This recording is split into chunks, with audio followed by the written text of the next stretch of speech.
ಗಂಡ ಪುರುಷರ ಪತಿ, ಅದು ಅವಧೂತಾಧಿಪತಿ. ಗಲ್ಲಿಯಿಂದ ದಿಲ್ಲಿಯವರೆಗೂ ನನ್ನ ಹೆಸರು ಕೇಳಿದರೆ ಸಾಕು, ಗಡಗಡ ನನಗೆ ಶರಣೆಂದು ಹೊಡೆಯುತ್ತಾರೆ.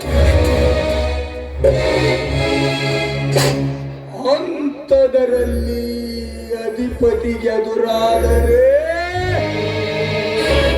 ಅವರ ಎಳೆ ತೆಗೆದು ದೇಹದಿಂದ ರಕ್ತ ಹರಿಸುವುದೇ ಈ ಅಧಿಪತಿಯ ನಿರ್ಧಾರ.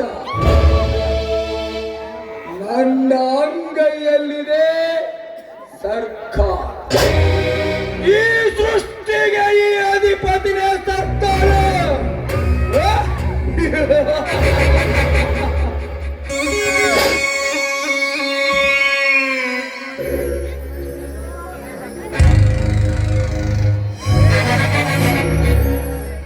ಅಣ್ಣ, ನಾನು ಸ್ವಲ್ಪ ಹೊರಗಡೆ ಸುತ್ತಾಡ್ಕೊಂಡು ಬರ್ತೀನಿ.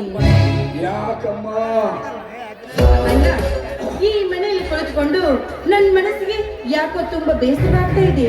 ಅದಕ್ಕೆ ಸ್ವಲ್ಪ ಹೊರಗಡೆ ಸುತ್ತಾಡ್ಕೊಂಡು ಬರ್ತೀನಿ ಅಣ್ಣ. ಬೇಡಮ್ಮ, ಈ ಅಧಿಪತಿಯ ಏಕೈಕ ಪ್ರೀತಿ ತಂಗಿ ಅಂದರೆ ನಿನಗೆ ಏನು ಬೇಕು ಕೇಳು, ಇಲ್ಲೇ ತರಿಸಿಕೊಡುವೆ. ಅಣ್ಣ, ನಾನು ಕೇಳುವ ಮುಂಚೆನೆ ಎಲ್ಲ ನನ್ನ ಕಾಲಡಿ ಇರಬೇಕಾದ್ರೆ ನನ್ನನ್ನ ಅಷ್ಟೊಂದು ಪ್ರೀತಿಯಿಂದ ಸಾಕಿದ್ದೀಯ. ಇನ್ನೇನ್ ಬೇಕಣ್ಣ ನನಗೆ? ಇದೇ ಪ್ರೀತಿಯಿಂದ ನಿನ್ನನ್ನು ಹೊರಗಡೆ ಕಳಿಸಲು ಭಯವಾಗುತ್ತಿದೆ ಅಮ್ಮ. ಈ ನಿನ್ನನ್ನು ಇಡೀ ಅಖಂಡಕ್ಕೆ ಅಧಿಪತಿಯಾದ ನನ್ನನಿಗೆ ಭಯನ? ಅಣ್ಣ, ನಾನು ಯಾರು ಗೊತ್ತಾ? ಅಧಿಪತಿಯ ತಂಗಿ. ಒಂದು ವೇಳೆ ನನ್ನನ್ನು ಯಾರಾದ್ರೂ ಕೆಣಕಿದ್ರೆ ಅವರನ್ನು ಸುಟ್ಟು ಅವರ ಬೂದಿಯ ನಾನು ಹಣೆಗೆ ಹಚ್ಕೋತೀನಿ. ಶಹಬ್ಬಾಸ್ ತಂಗಿ, ಶಹಬ್ಬಾಸ್. ಹುಲಿಗೆ ತಕ್ಕ ಹುಲಿ.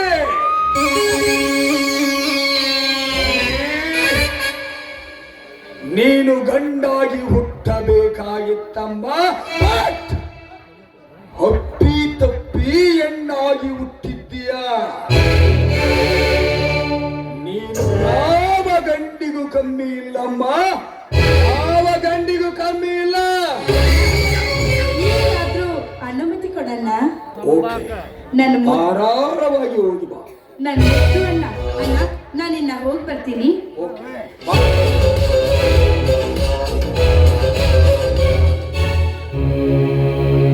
ಅಣ್ಣ,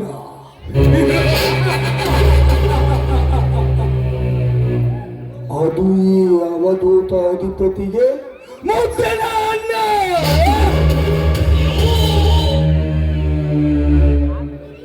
ಇವಳಿಗೇನು ಗೊತ್ತು ಈ ಅಣ್ಣನ ಮಾಯ ಮೋಸದ ಕುತಂತ್ರ ಚಾರ?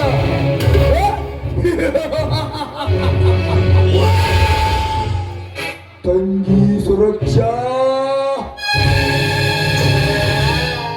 ನೀ ಸುರಕ್ಷಿತವಾಗಿರಬಹುದೆಂದು ಸಂತೋಷ ಪಡುತ್ತಿರಬಹುದು. ವೆರಿ ವೆರಿ ನಿನ್ನ ಸುಂದರ ಸಂತೋಷಕ್ಕೆ ಸಮಾಧಿ ದೃಷ್ಟಿ.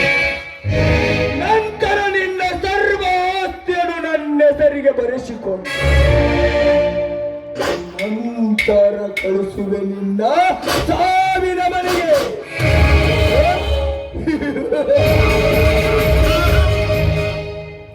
ಇವನು ಅಧಿಪತಿ.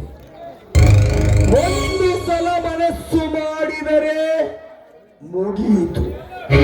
ಇದು ದೊಡ್ಡ ಗದ ಸರ್ಪ.